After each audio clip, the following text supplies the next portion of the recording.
Une grande partie de l'Europe continue d'être frappée par une sécheresse historique. Pour tenter de préserver l'eau, des mesures sont donc mises en place. En France, 93 départements sont concernés par des restrictions qui diffèrent en fonction du seuil d'alerte. Dans les 74 départements en crise, tout prélèvement d'eau est interdit sauf usage prioritaire pour l'eau potable, la santé ou la sécurité civile. La Côte d'Azur en pleine saison touristique n'est pas épargnée. Les douches de plage sont par exemple hors d'usage, mais tout le monde n'est pas au courant. C'est vrai qu'on est en vacances, donc on n'écoute pas trop les infos. Et moi, j'étais pas du tout au courant qu'il y avait des restrictions d'eau, donc pas de douche sur les plages. Mais bon, voilà, vous me l'apprenez en fait, je ne savais pas. Qu'est-ce que vous en pensez? Est-ce que vous pensez que c'est normal que, oui. Moi, je trouve que c'est tout à fait normal. Comme le lavage des voitures, enfin voilà, toutes ces choses-là, il faut faire attention. Non, je trouve ça tout à fait normal. C'est bien que ça se mette en place. En Haute-Savoie, le niveau d'eau du populaire lac d'Annecy a baissé de 33 cm depuis le début de l'été. Pour l'instant, cette baisse importante n'a pas eu d'impact sur la faune et la flore. En revanche, les niveaux des cours d'eau alimentés par le lac sont préoccupants. Non, c'est énorme.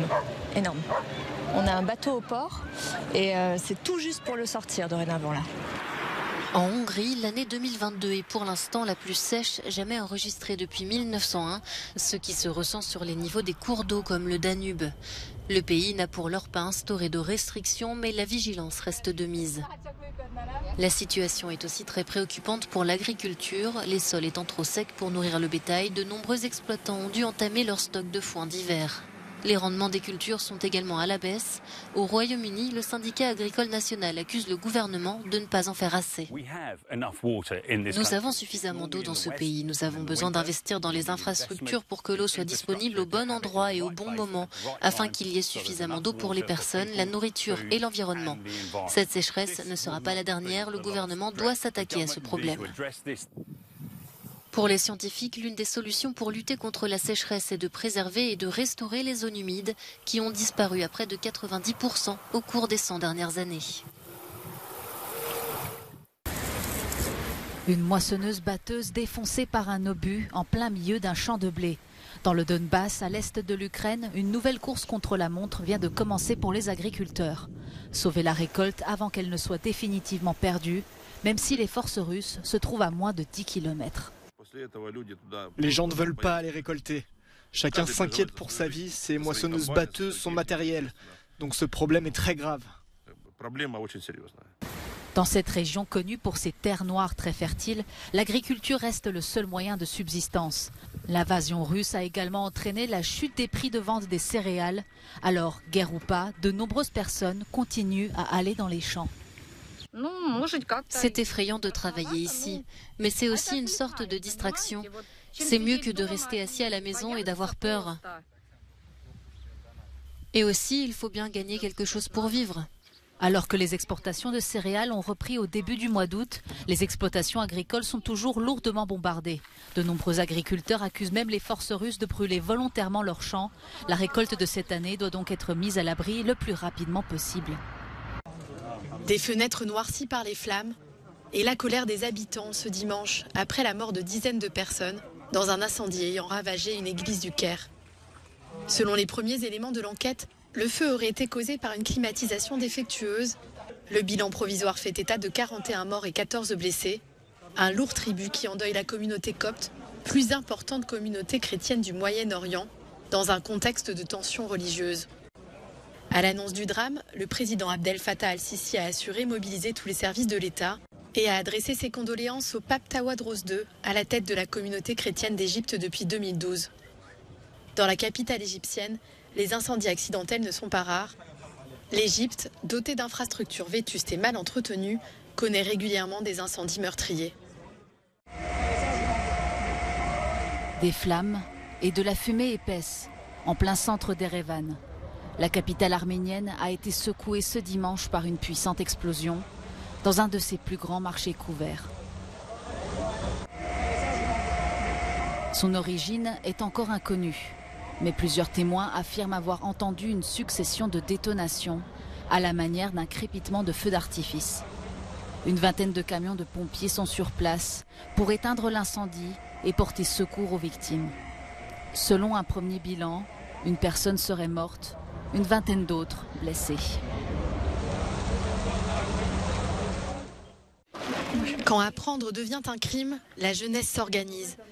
La prise de pouvoir des talibans en Afghanistan il y a 1 an a privé de centaines de milliers de jeunes filles de toute chance d'éducation. Mais leur soif d'apprendre ne s'est pas tarie et des écoles secrètes ont vu le jour. Cette jeune femme y étudie chaque après-midi. Son frère taliban lui permet de se rendre dans une madrasa le matin pour y suivre des cours de religion, mais ne se doute pas qu'elle se rend ensuite dans une salle de classe clandestine. Je vais tous les jours à l'école islamique, la madrasa, donc je peux répondre aux questions de mon frère. Je m'y rends le matin et je viens ici l'après-midi. Je fais tout pour qu'il n'y ait aucun soupçon. Si je n'allais pas à la madrasa, il pourrait me poser des questions et si je ne pouvais pas y répondre, il se rendrait compte que je lui cache quelque chose. Chaque jour, pour éviter de se faire remarquer, elle et ses camarades empruntent des itinéraires différents et cachent leurs livres et cahiers sous leur burqa.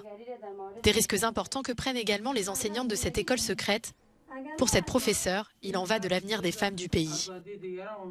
Je ne voulais tout simplement pas que ces filles soient comme moi. Elles devraient avoir un meilleur avenir. J'ai été fiancée à 12 ans et aujourd'hui, beaucoup de filles mineures sont obligées elles aussi de se marier. J'ai beaucoup lutté pour obtenir une éducation. Je ne veux pas qu'elles aient, elles aussi, à le faire. Rien dans l'islam ne justifie l'interdiction de l'enseignement secondaire pour les filles. Les talibans insistent sur le fait que les cours seront autorisés à reprendre, mais ils souhaiteraient les limiter à l'étude du Coran. Des gains records de nouveau pour le premier producteur mondial d'or noir. Le géant pétrolier saoudien Aramco a annoncé dimanche un bénéfice net de 48,4 milliards de dollars au 2e trimestre, ce qui représente un bond de 90% en glissement annuel. Le précédent record date du trimestre précédent. De janvier à mars, le groupe avait déjà engrangé 39,5 milliards de dollars de bénéfices. Ces résultats, plus élevés qu'attendus, font suite à la flambée des cours du brut, une hausse consécutive à la guerre en Ukraine ainsi qu'à la forte demande post-pandémie. Malgré des prévisions mondiales à la baisse sur le court terme, la demande de pétrole va continuer d'augmenter pour le reste de la décennie, a indiqué la société saoudienne.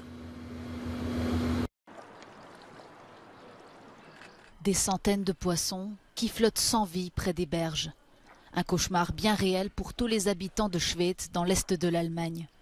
Depuis plusieurs jours, cette petite ville bordant la rivière Oder, qui coule entre la République fédérale et la Pologne, voit les bancs de poissons morts affluer sur la rive. Les habitants et les volontaires sont dépassés. Je pêche ici depuis 40 ans et je n'ai jamais rien vécu de tel à une échelle pareille. Ça me donne la chair de poule quand je vois combien de poissons morts il y a ici dans l'Oder. Une situation qui laisse craindre un désastre environnemental. Depuis la découverte des premiers cas le 28 juillet dernier, 10 tonnes de poissons morts ont été repêchés. Les autorités allemandes réclament une enquête approfondie et accusent leurs homologues polonais de ne pas les avoir informés plus tôt. Varsovie a de son côté limogé plusieurs responsables environnementaux et promis une prime de 210 000 € pour trouver l'auteur. Des tests sont en cours pour établir la nature de l'empoisonnement. Les autorités polonaises ont d'ores et déjà fait état de signes indiquant un taux de salinité inhabituellement élevé, mais ont exclu la présence de mercure. Des résultats que les experts allemands n'ont pas encore confirmés. Des premières conclusions inquiétantes. Depuis des années, l'Oder est considérée comme une rivière propre, abritant une quarantaine d'espèces de poissons. La nettoyer pourrait prendre des décennies.